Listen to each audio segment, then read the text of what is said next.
time for ghost stories with BrokeHouse. Ooh. So, I told you guys we're going to have ghost stories every Saturday of the month of October for Spooktacular, which I hope you guys are enjoying so far. It's been fun for me. Still working out a few kinks, but it's cool.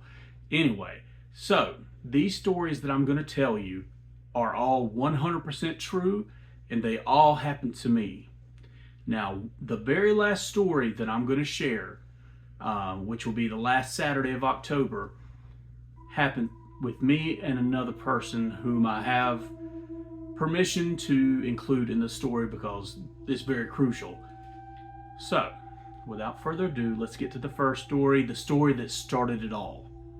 So take yourself back to 1990. It is the height of the wrestling wars.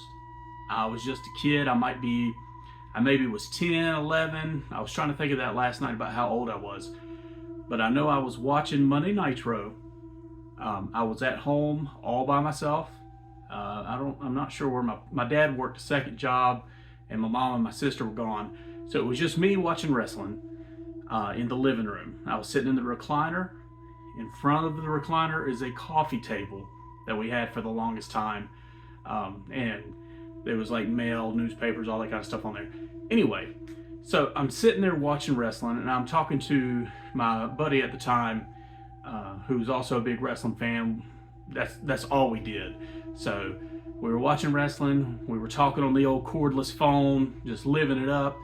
And then anytime a match came up that was, dare I say, boring, we would sit there and kind of make our own commentary for it. We would do the voices of the different wrestlers, just try to entertain ourselves till we get to something good to watch.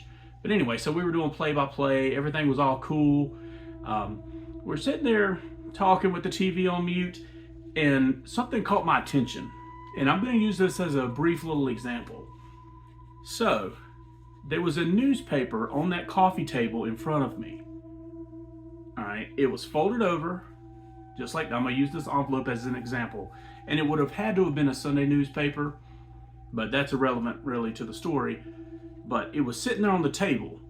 And so while we're going back and forth talking, the paper just randomly, just like a paper's folded in half, lifted straight up, just like that. And I was absolutely stunned, scared, didn't know what was going on.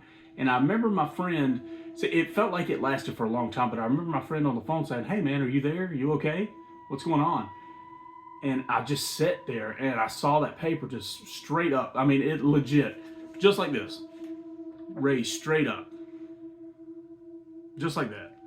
And it stayed there for, like I said, for what felt like forever. And then eventually just dropped back down like there was no business. And once I got my composure back, like once again, I was by myself. Of course, this stuff's going to happen.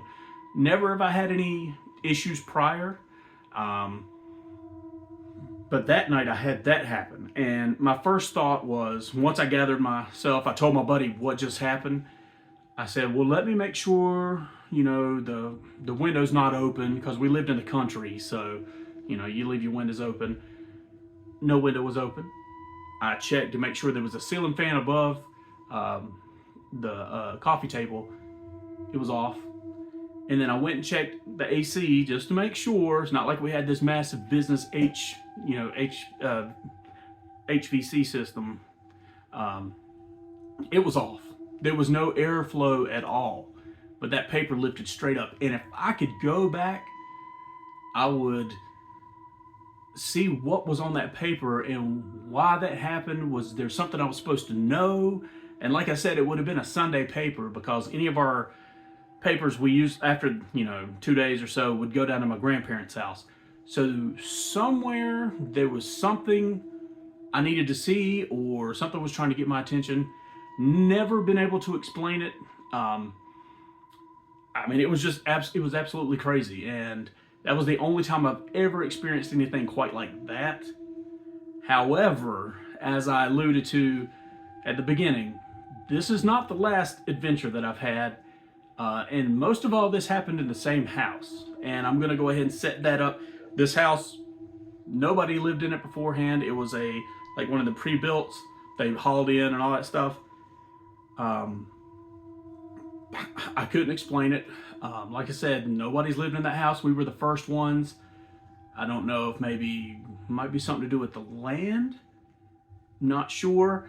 I will say that my great uncle was out there plowing the field. He'd bought the property next door where my great grandmother lives, or used to live, and he was plowing and found like some arrowheads and stuff. So I don't know if it has something to do with the land. I can't explain it, but it happened.